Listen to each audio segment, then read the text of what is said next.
Salve a tutti, benvenuti a questo nuovo video del canale YouTube MFJ Italia. Andremo a vedere all'interno di questo video il funzionamento del frequenzimetro RF meter MFJ 886C.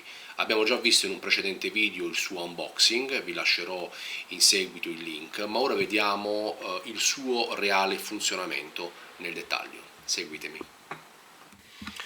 Allora, per questo test, per questa prova di funzionamento, ci avvarremo ovviamente dell'MFJ 886C, che è l'oggetto appunto che deve essere testato, e di questo Enitone 878, che è sintonizzato sulla frequenza dei 145, 5 e 50. Ecco, vi faccio vedere, è in simplex, ok? E quindi utilizzeremo questo apparecchio per vedere come funziona l'MFJ 886.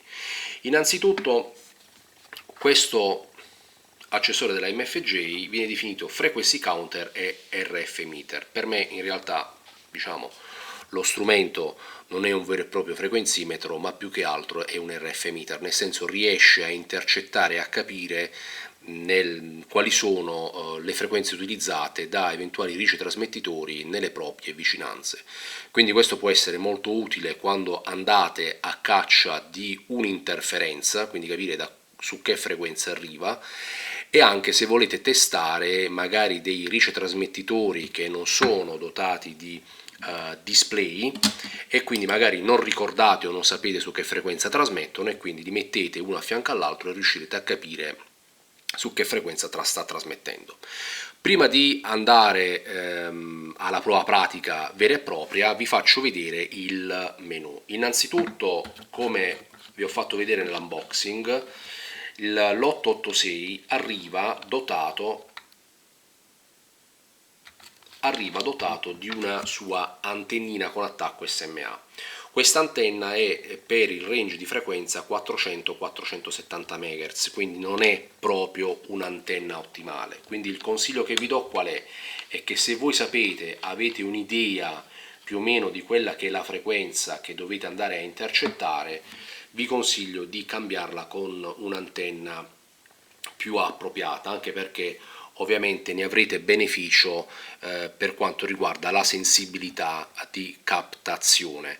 Per questo esperimento quindi lasceremo questa antenna perché la distanza è minima, però è chiaro che mettendo un'antenna più performante con migliori prestazioni sulla frequenza che vogliamo intercettare riusciremo a captarla anche a maggiore distanza. Accendiamola e vediamo ora il funzionamento. Allora, abbiamo tre tastini light, ecco, questo è per spegnere e accendere la retroilluminazione, il menu e hold. Menu. Abbiamo alcune voci, la prima è il range, quindi con il tasto centrale select andiamo nel range. Come possiamo vedere, il range di funzionamento di questo RF meter va dai 50 MHz ai 2 GHz oppure dai 10 Hz ai 100 MHz. Quindi innanzitutto dobbiamo impostare il range di frequenza che vogliamo scansionare e che vogliamo appunto controllare. Ovviamente noi andremo con questo Enitone su 145 550, quindi ci manterremo sul primo range di frequenza 50 MHz 2 GHz. Exit, torniamo indietro. Gate. Che cos'è il gate? Queste sono abbiamo PO meter, questi sono praticamente tre valori che determinano la velocità di scansionamento della frequenza, ma anche l'accuratezza nella lettura della frequenza. Se noi mettiamo un secondo avremo 5 cifre dopo i megahertz. Se mettiamo a 0 un secondo avremo 4 cifre di lettura della frequenza dopo i megahertz.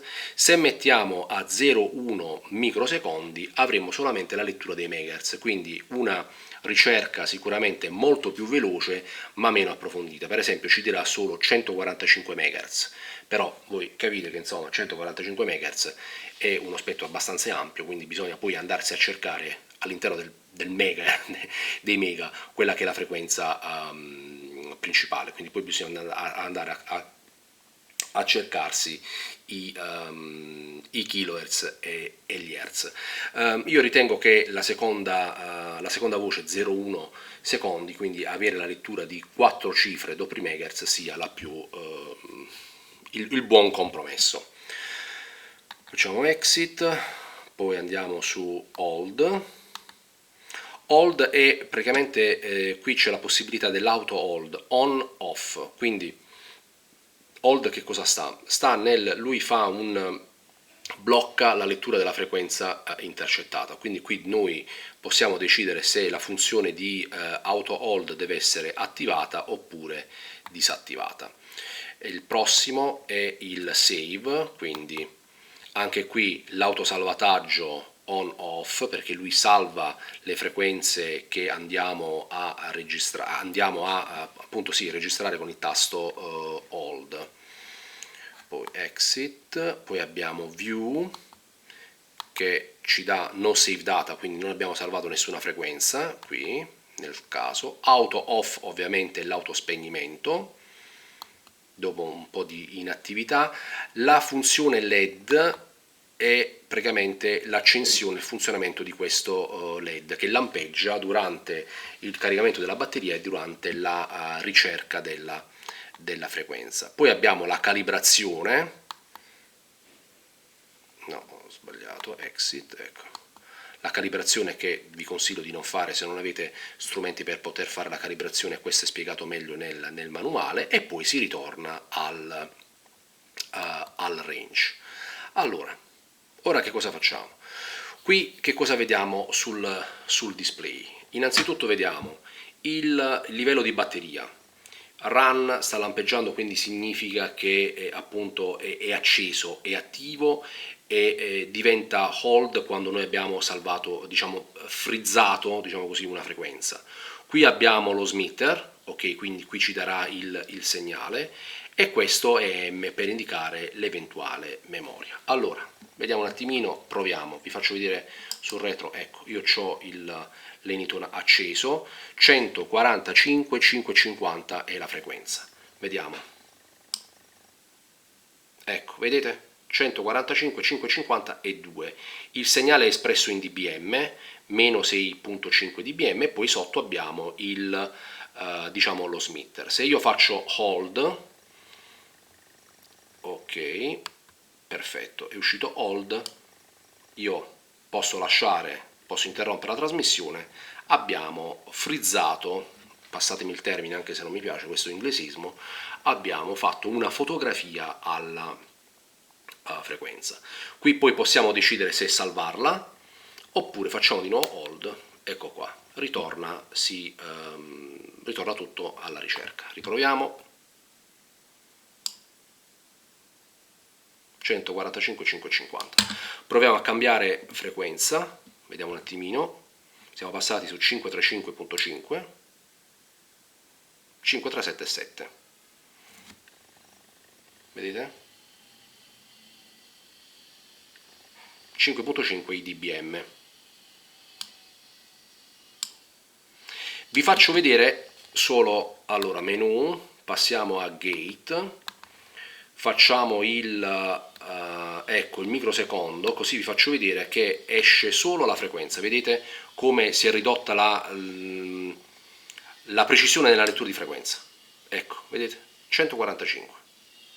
Ovviamente 145 può essere 145,8, 145,2, 145,400, quindi diciamo che questo non è molto accurato. È sicuramente molto più veloce nell'intercettare la frequenza. Niente, questo sostanzialmente il funzionamento di questo piccolo RF meter. L'ambito di applicazione è ampio, diciamo che solo la fantasia è il vostro limite, quindi può essere utile anche per capire su che frequenza funzionano per esempio i radiotelecomandi dei cancelli elettrici, o magari non lo so, non voglio darvi idee malsane, ma comunque è questo lo scopo, cercare di intercettare, identificare la frequenza sulla quale un device sta trasmettendo nel proprio circondario. Ripeto, mettendo un'antenna migliore e più performante, ora ovviamente la vicinanza è minima quindi si riesce a intercettare facilmente. Se dovete intercettare qualcosa di diverso, magari a maggiore distanza, vi suggerisco di modificare e di sostituire quella che è la sua antenna. Va bene, vi ringrazio ancora. Se vi è piaciuto il video, se lo avete trovato interessante, lasciate un like, iscrivetevi al canale YouTube Italia della MFJ. Vi lascerò anche il link per il video dell'unboxing, così potrete magari avere un quadro più completo dell'accessorio guardando i due video. Vi ringrazio ancora e vi do appuntamento al prossimo video. Bye bye! MFJ, the world leaders in ham radio accessories at mfjenterprises.com.